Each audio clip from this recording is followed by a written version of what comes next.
Welcome to the What's Happening Birmingham video podcast.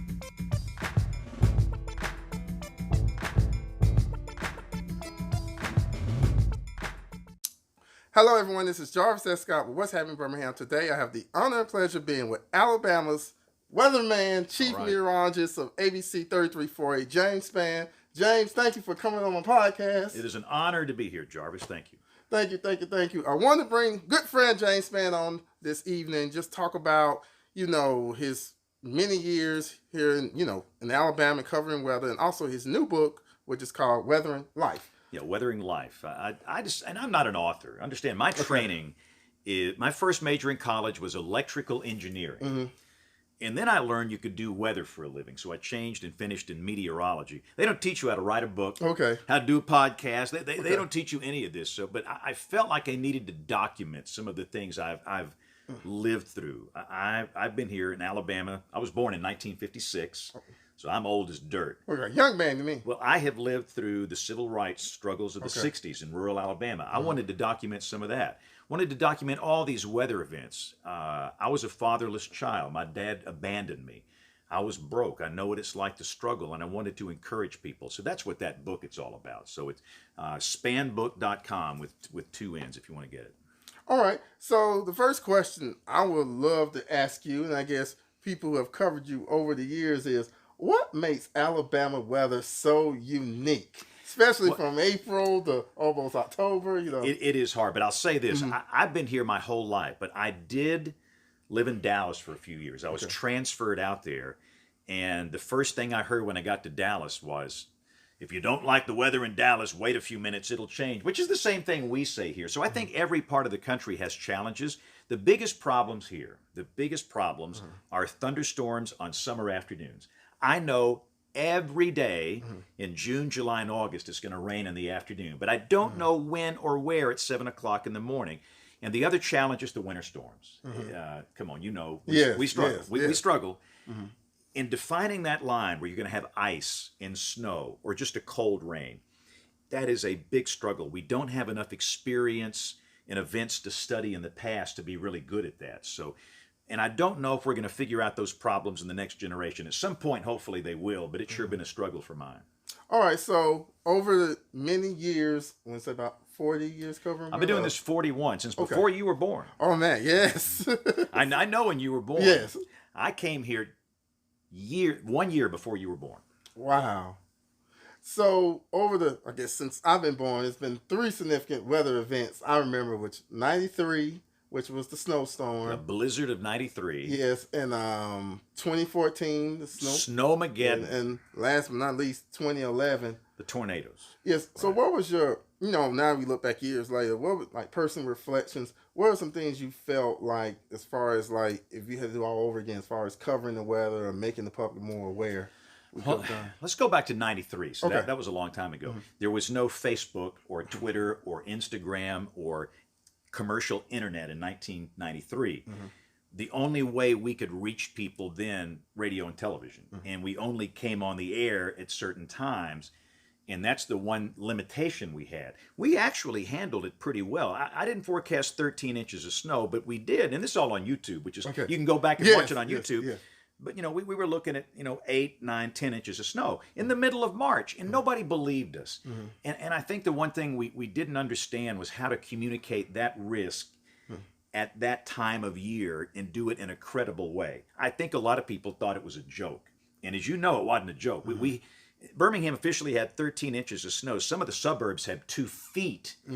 And some people had no power for over a week, and it was a total disaster. But that was the great blizzard of 93. So I think we lacked the communication skill back then. Jumping ahead to the tornado outbreak, April 27, 2011, I will think about that day every day until the day I die. On that one day, 252 people were killed. This was a tragedy beyond belief. And I'm in the process of trying to memorize the names of all those people that died and their stories, because it is very motivating to me, because this can't happen again. It cannot happen again. And in that event, Jarvis, the warnings were excellent. We had 62 tornadoes in one day, for those that weren't here. The warnings were excellent. In some cases, you had 45 minutes lead time. And so what we learned that day is that physical science, which is what we do, it's not enough. We don't know anything about social science and human behavior and getting people to do something. So we've brought in social scientists that have really helped us over the last 8 years. So I think we're better off now than we were. But that I thought the death toll that day should have been 30. 222 people should be with us today. And they were precious people when you learn who they are.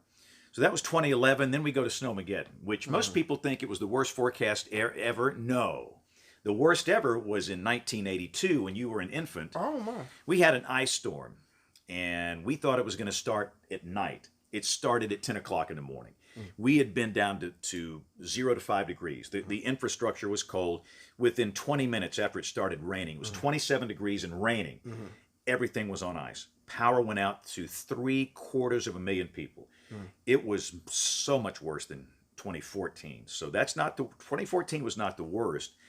But on that deal, the forecast itself wasn't that bad, but we screwed up the impact forecast. All right. We thought it was going to snow a little bit, and that's really what it did. But the impact, we totally missed it.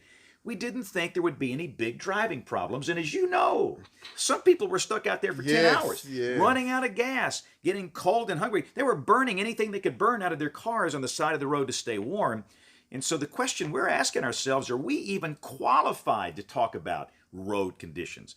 I'm not a highway engineer. My training is the Earth's atmosphere. So again, we've learned we need to dabble in that. So we've taken some short courses in highway engineering and ice accretion on roads, so the next time it happens will be better. We just miss the impact, and that's all that matters. So I'm glad you brought up about communications as far as social media, and I have to say, like, he called me a social media expert. You're a social media expert because I feel like I love the way you definitely engage with people online, do information. I even see, people that your followers send you pictures of how the weathers look like. So the reason why I asked that question now that social media has kind of came on how you guys do your job, in what ways has it made it kind of more challenging? Because I guess feel now like people can be social media weathermen because you can say, well, it's forecasting, and they take a picture and try and send it to you. So how do you guys navigate that? It is a monster. The first problem is time. Okay. Time is the greatest equalizer in life. We all have 24 hours in a day, and how you spend it determines who you are. So I'm having to allocate a lot of time to those platforms. But it's important because during tornado outbreaks, I'll get video of a tornado. And we know now that if we show that, people will do something. If I show them radar, they don't do anything. So everybody's got a phone, so everybody sends me this stuff, and it's so powerful. And if I need a report, I can get it. And we can also push information out about tornado warnings. A lot of people don't use traditional radio or television. Younger people are on their phone, which is fine. We want them watching. So it's a way of getting information in and pushing it out. And even on normal days, if somebody comes to me and they ask me a question, I'm honored. You think about all the weather people in the world. They chose me. So I feel obligated to answer that. And if I can, I will. And I think that being engaged with people, they'll be loyal to you. If you respond to them and answer and help them through big events, they'll stick with you. So I don't know why so many people follow me, but it's important. That's a large audience out there, and man, they're worth $1 million during severe weather.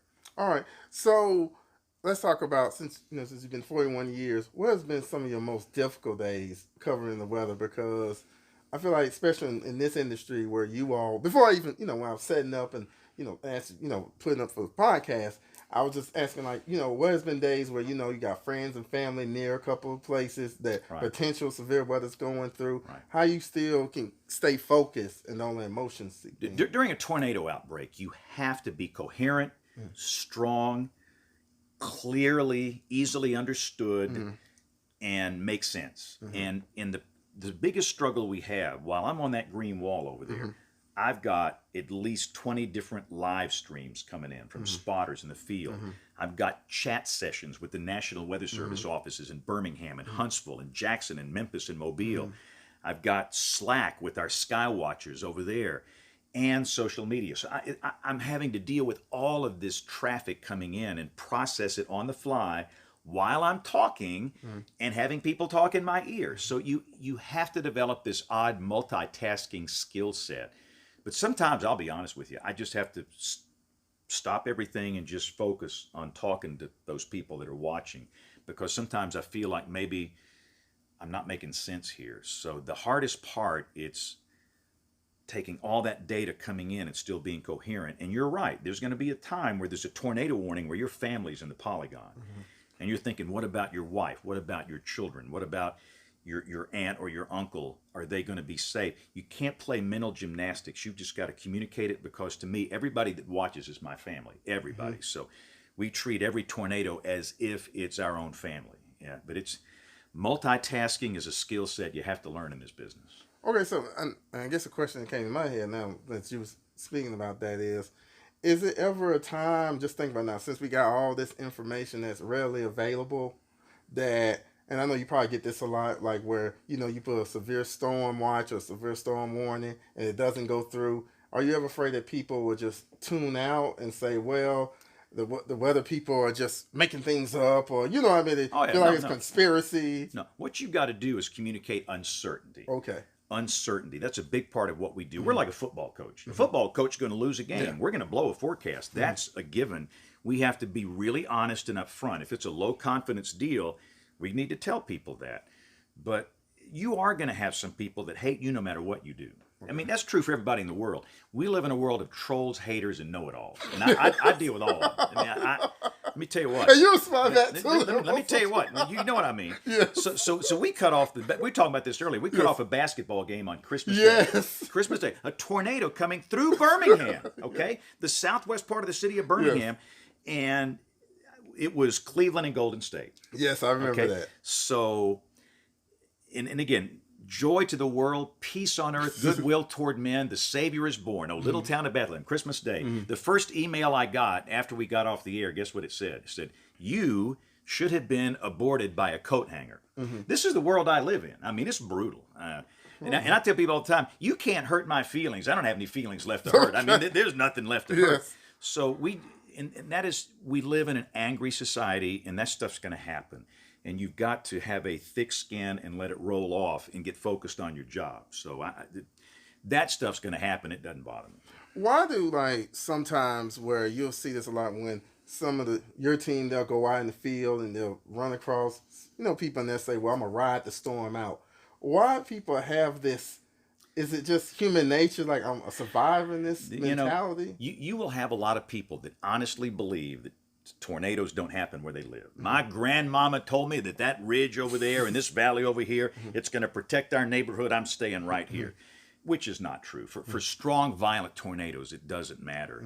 And again, we have to be better at communicating the risk that everybody has from tornadoes and severe storms and hurricanes and all the hazards that we face, and teach folks that some of this stuff's just old wives' tales. It's just not true. There's a guy I talked to the other day. He said tornadoes always split and go around my community.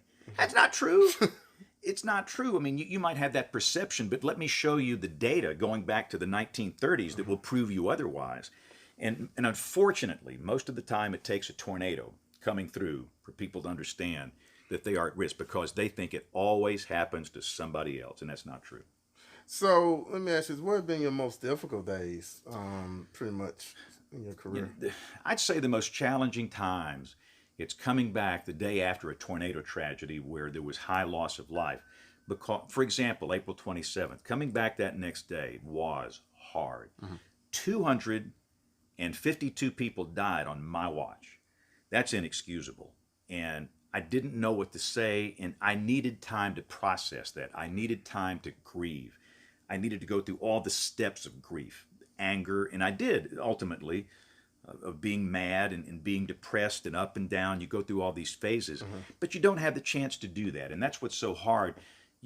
I don't have a chance to process what happened. I'm so busy the next day. Now with the social media platforms and television, there's always something to do. And I felt like even to this day, 8 years later, I never got off the grid with that.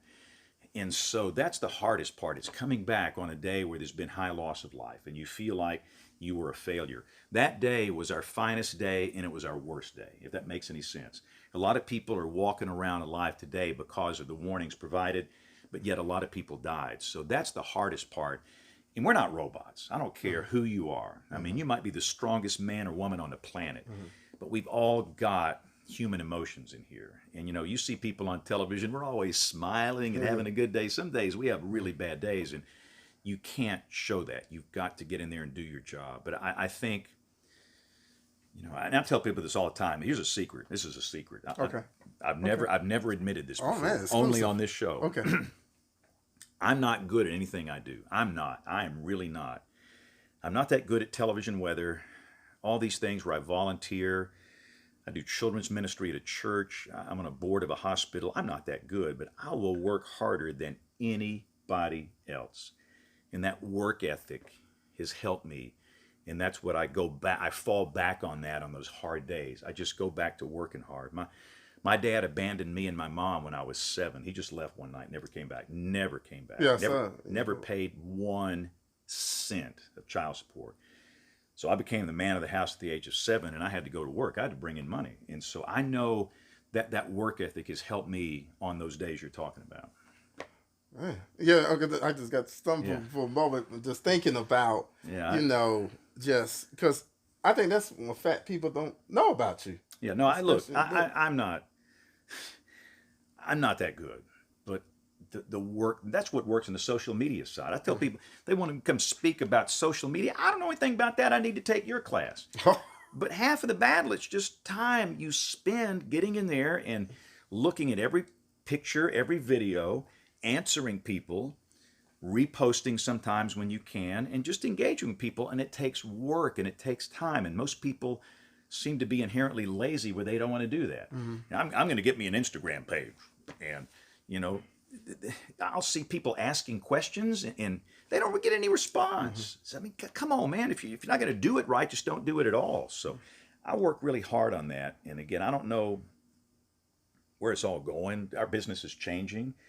The way we're doing television, the folks are getting older that are watching our television newscast, and the next generation will probably not use this traditional newscast stuff like we've been doing. I think it's going to be fine, but it's going to change. I don't know where it's going, but if you've got a large, loyal, faithful audience, you'll be okay. It's like in the early days of transportation, horse and buggy business. Man, that was awesome. But if you stayed in the horse and buggy business, you went bankrupt. For people that were in the transportation business, they did fine. They got into autos and airplanes and everything else, and that's what we have to do in the media business, just be in the communication business. So let me ask you this. So just, some people are watching this video, and just like a fun fact, like, what are your hobbies? What are some things you do to kind of unwind from, Here's the bad part. I sleep about 3 hours a night. That's not healthy. Okay. That's not healthy, and I don't advise that. But I get home about midnight. I go to bed about 1. I get up at 4 to do the morning shift at my house. So during the week, I don't have a chance to do anything other than speak in schools, do TV. I mean, I'm just doing this. On the weekend, I do children's worship at a large church. I would teach 3rd grade science if I didn't do this. I am a 3rd grade science teacher. Those people think I'm funny. I connect with them. But Sunday nights, I do play tennis. If you watch us from a distance, I look good. Okay. But if you get up close, we're not that good. I mean, we hit that thing hard. So I play tennis Sunday nights, and I have committed 3 hours during the week, Monday, Wednesday, Friday at midday, to work out at a gym across the street here. Right. Because I was exhausted. The 10 o'clock news would come on. My mouth was moving. My brain was shut down. I was out of gas.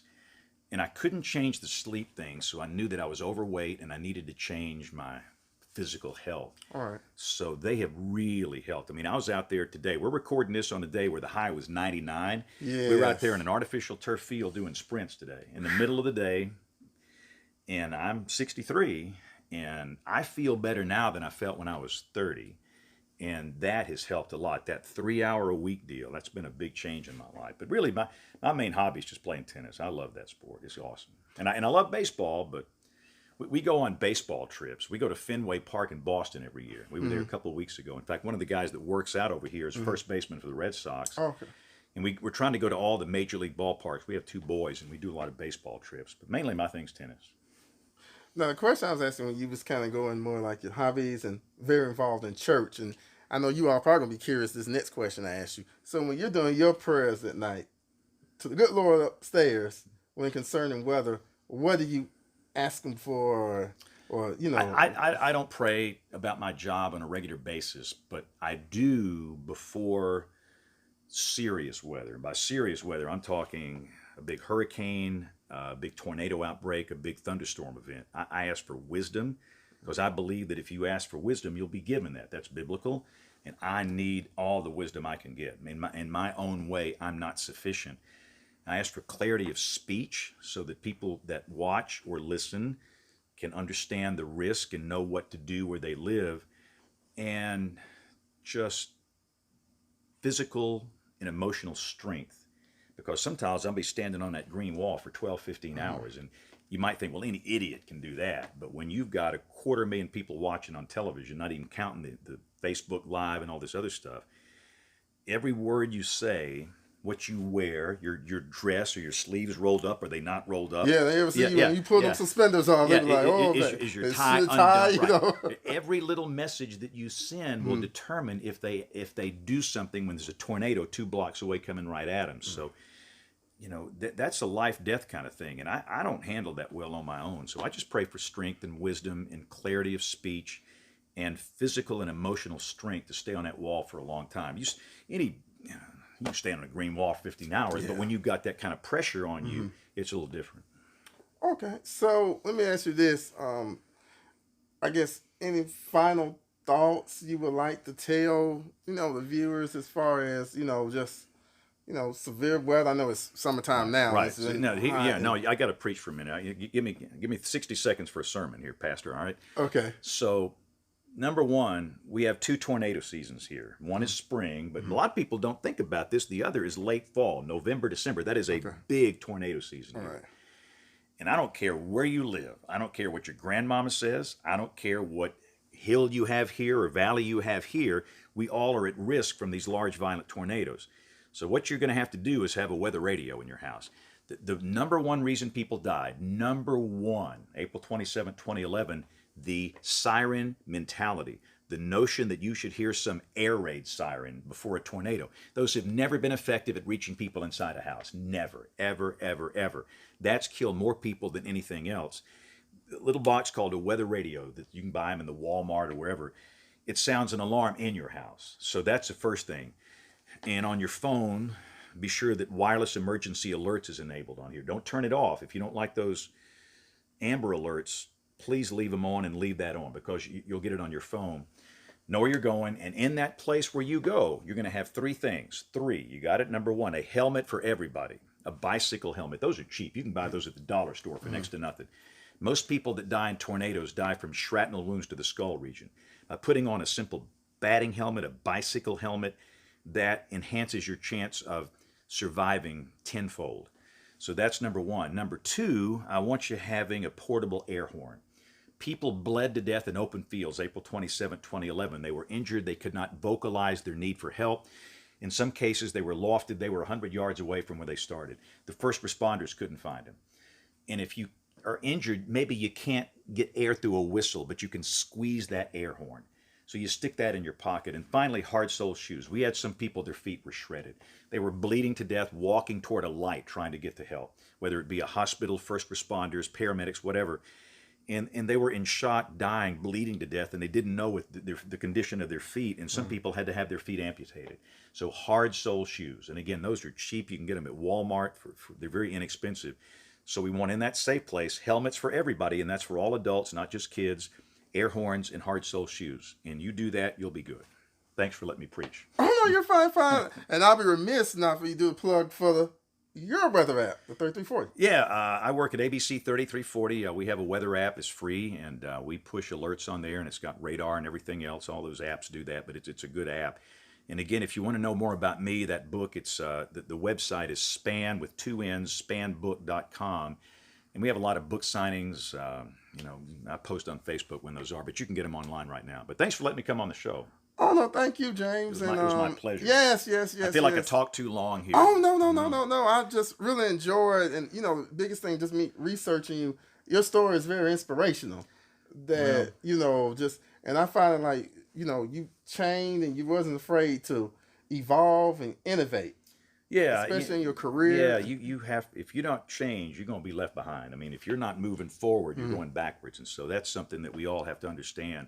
And that's true with every phase of life. We've got to get better. We have to get better personally, professionally, and I try and do that. Even at this age, I've been doing this for so long, there's a lot I don't know, a lot of things I can't do. And I want to fix that. So and I'm just getting started, man. I'll probably never retire. Okay. I'll probably drop dead here one night. That's when I'll retire. Oh, no, don't do that. But I feel good. I feel great, man. I feel good. Yeah, I can sense the energy. You're just very I'm energetic. good. Very energetic. Well, James, thank you again. My pleasure, Jarvis. Thank you for having me on the show. We'd love to bring him back on again. Okay. Because I know it's like a lot of different topics. We can always talk about tornadoes. Oh, man, there's always something and especially going on. we're in summertime while this being recorded. You know, because I read something today on your Facebook about difference between heat stroke and heat exhaustion and things like that. So we'll definitely bring you back on again. Okay, good deal.